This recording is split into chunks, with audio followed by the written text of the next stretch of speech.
People do believe, or these individuals do believe, that there will be bloodshed if if Fubara is has to leave office, if he's made to leave office. That means we need to, if this is agreed to, I don't know if you're agreeing with them, then what's the path forward? The path forward is simple. I have said earlier. You see, we have leaders in River State. Is it definite that people will die if Fubara leaves office? Yes, definitely there will be conflict because from the statements or from the utterances of the governor himself, he has said things that, for me, are sound bites that are similar to what I had during the Rwanda crisis. So those sound bites are, for me, dangerous already. So it tells me that something really would happen. But the question is, for what? For what reason? Why do you want to go into people losing their lives? Just simply complying with the process and flowing. It is not a personal thing. Politics is about serving the people. And if you think it's not you are not in for it, you take an exit of the process. But you see, the sentiment is this. People are all about, yes, this is an Ijoman, because he's an Ijoman, we cannot impeach him, or because he's this, he must serve his tenure and all of that. And all of this sentiment would really give us serious issues with time.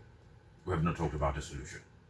Well, I've mentioned the solution just now. The solution simply for me is let's follow what the Supreme Court has pronounced. If that is followed, I don't think that we're going to see any problem. In fact, you think the State House of Assembly will not give him troubles? The State House of Assembly would not have any reason to do anything to him, because as long as he follows those directives, the allocations will come, and then every other thing. Do you agree with the State House of Assembly will do a lot of things to him? That's why people are saying, even if he follows the ruling of the Supreme Court. As soon as the State House of Assembly reconvenes and the majority members of the assemblies are not for him, they will exercise that power of impeachment. It's sacrosanct. It's just something. Will be on what basis, if I may ask you? No, do you have an idea? In Nigeria, you don't need basis like you are talking about. All you need is to just say that gross misconduct. Under gross misconduct, you can impeach even your father. It's so easy. You don't have to go into the details. Gross misconduct, they will impeach him. It has happened in Oyo State. So you don't have to go far. But the governor was returned.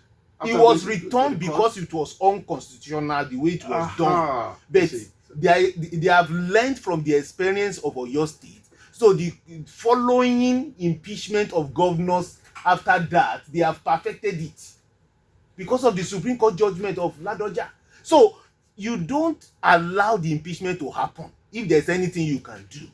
By any means necessary? By every means, because Wike is going to use every means necessary to exercise his power over River State. So by any means like my colleague said, yeah, it is politics they are playing. Right. You too, you have to play your politics to remain for by any means. At least you know that no second term. At least this remaining term, you term it. Even if it means violence. See, River State is naturally violent.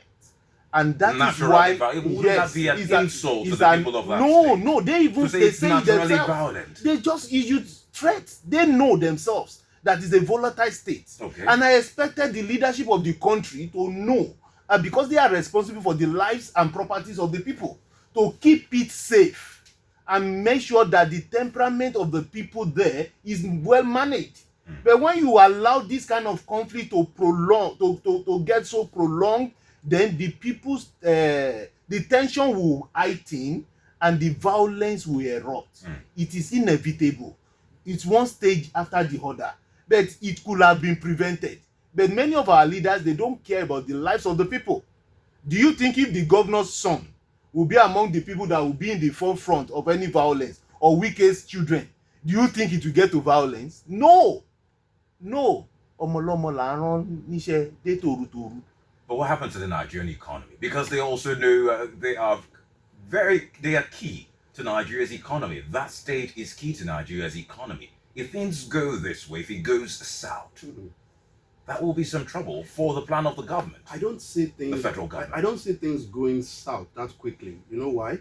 I think Wike is somebody that is on a leash, and I think the person who holds the leash knows when to rein him in. Yeah, of course. So I think for now, whatever we are seeing is just that's the latitude is allowed to go for now, because he is, from what I know, from what I see, he is a very good instrument in the hands of the presidency right now. So they will allow him the latitude of what they want, where the extent they want him to go to.